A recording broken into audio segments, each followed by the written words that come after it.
nombre del Padre, del Hijo y del Espíritu Santo. Amén.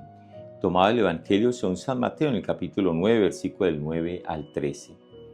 Y en aquel tiempo vio Jesús a un hombre llamado Mateo, sentado al mostrador de los impuestos, y le dijo: sígueme. Él se levantó y lo siguió. Y estando en la mesa en casa de Mateo, muchos publicanos y pecadores que habían acudido se sentaron con Jesús y sus discípulos. Los fariseos, al verlo, preguntaron a los discípulos: ¿cómo es que su maestro come con publicanos y pecadores? Jesús lo oyó y le dijo: no tiene necesidad de médico los sanos, sino los enfermos. Anden, aprendan lo que significa misericordia quiero y no sacrificios, que no he venido a llamarlos a los justos, sino a los pecadores. Palabra del Señor. Amadas parejas, amadas personas y amadas familias, miramos hoy el título: Médico para los enfermos. Los enfermos son los que necesitan ir al médico. Y estamos hablando aquí de la enfermedad del espíritu, no de la mente ni del cuerpo. Podemos tener enfermedad en el cuerpo, en la mente y en el espíritu. Hoy hablamos del espíritu. Miramos en primer lugar, Jesús vio a un hombre sentado al mostrador que se llamaba Mateo, cobrador de impuestos. Recordemos que en aquella época eran unos corruptos los que hacían esto, ¿no?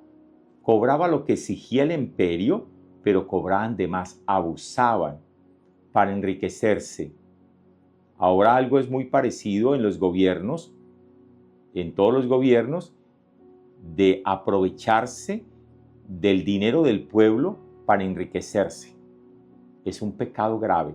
Yo quiero llamar a todos los que se dedican a aprovecharse del pueblo, de los pobres, para enriquecerse, para tomar el modelo de Mateo. Mateo dejó todo eso, siguió al Señor y todavía lo recordamos después de 2024 años. A ti te recordarán ¿por qué? ¿Por ladrón o por haberte convertido y por haber transformado la historia de Colombia y del mundo? Miramos, en este primer lo llamó y le dijo: sígueme. Él se levantó y lo siguió. Jesús nos vive llamando todos los días, porque el Padre Dios no se resiste, y el Espíritu Santo que nos ilumina en cualquier momento, o nos está iluminando a muchos de nosotros de dejar la corrupción. Papás, el ejemplo es el mejor maestro para sus hijos.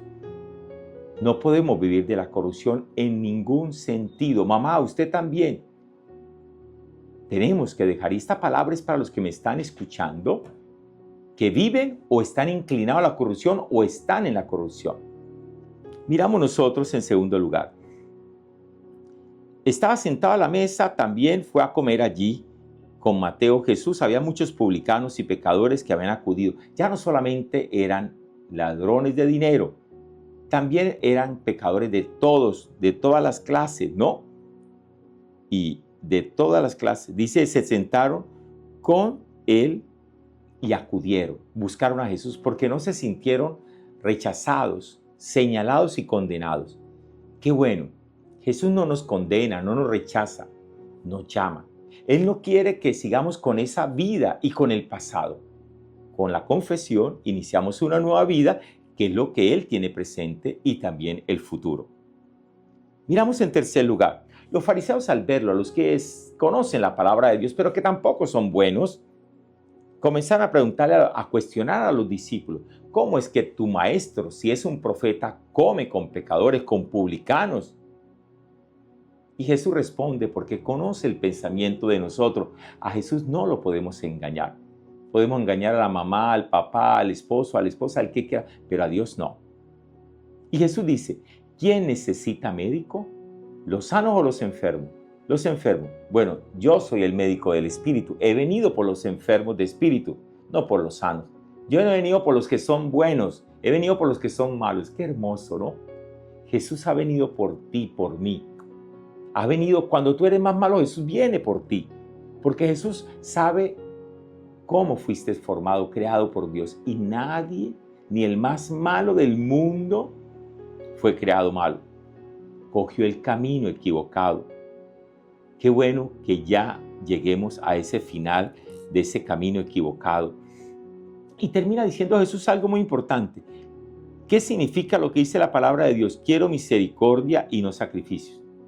A veces nos lo pasamos en misa y nunca tenemos misericordia porque no somos capaces de perdonar ni de perdonarnos.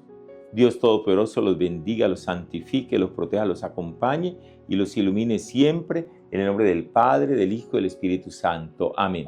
Recordemos primero Dios y segundo la familia. No se olviden de orar por mí, que yo siempre oro por ustedes. Feliz día para todos. Mi vida, mi familia con Dios, siempre bendecida.